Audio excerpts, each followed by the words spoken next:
How long have you lived with type 1 diabetes, Rae?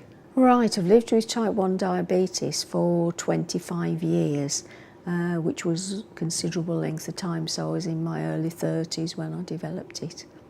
Can you describe your problems with hypo unawareness? Yeah, my hypo unawareness was probably worse over the last 5 years of having diabetes.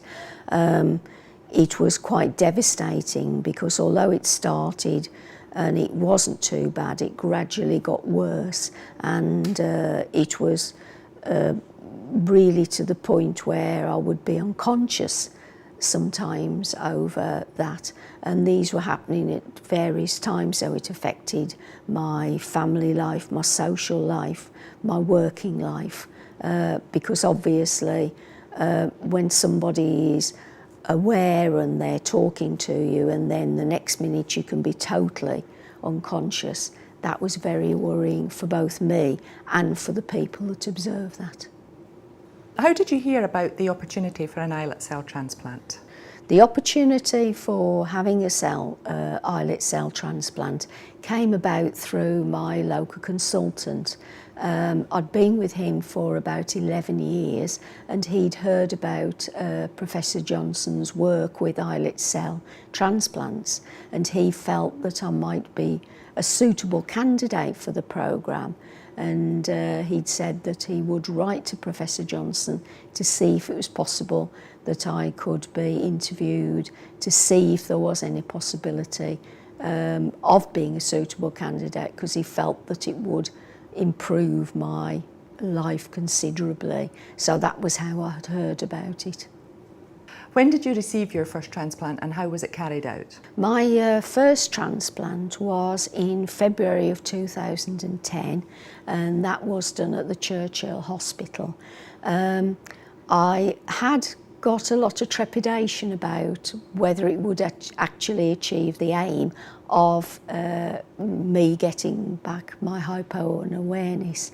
I was awake during the operation, and so that was a little bit frightening, but nevertheless it did all go very smoothly, and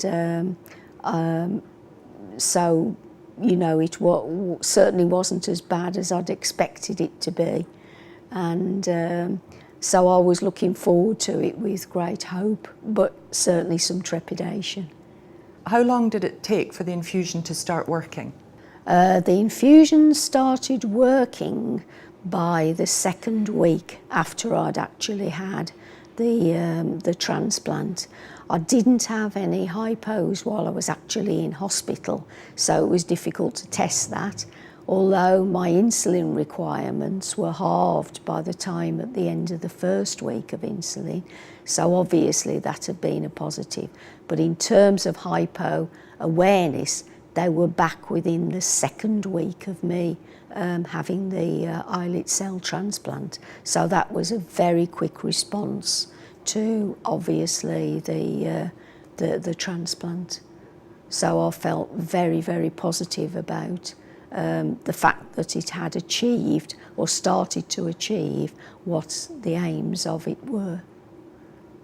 What difference did the transplant make to your diabetes control, and did you have to continue to inject insulin? Right. The transplant made a significant difference to my diabetes control. In terms of insulin, I was still obviously on insulin, but my insulin requirements actually were cut to almost half of the dose that I was actually taking prior to the transplant. And then the other significant difference it made was the fact that by the second week I had got the signs of hypo-awareness that had actually returned prior to the transplant.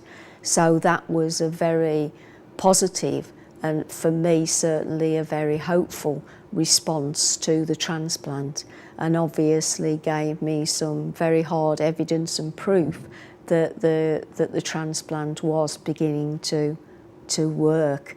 And obviously, in fact, after the transplant, I didn't have any more periods of unconsciousness, because the hypo-awareness was so good that it never actually returned that level of going to be unconscious.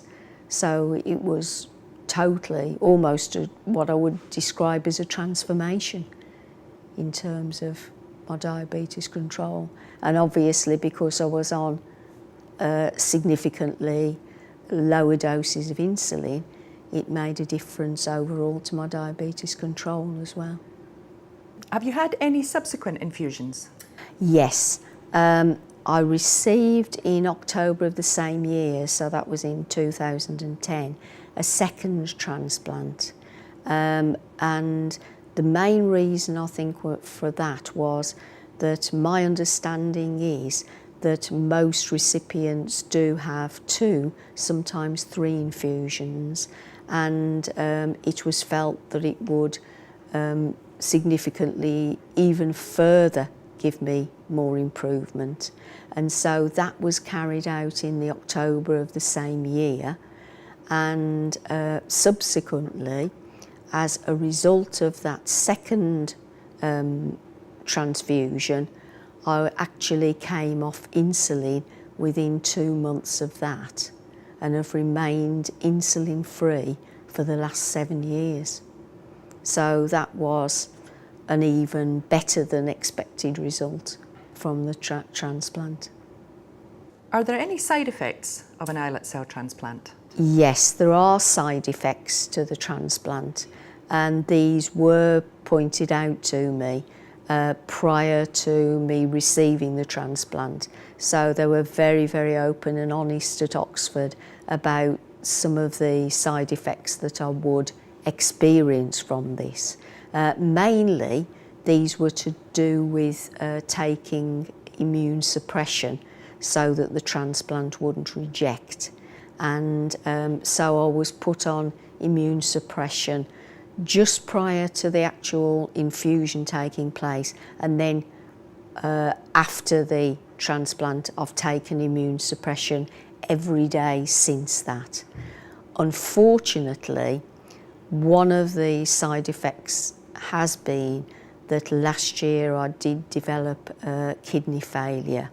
However, this wasn't only due to the immune suppression, it was due to multifactorial parts of my general health, having had diabetes for 25 years, the immune suppression and 1 or 2 other problems. I did develop some gastric problems, and I did develop some haematological problems, but I had visited Oxford on a regular basis.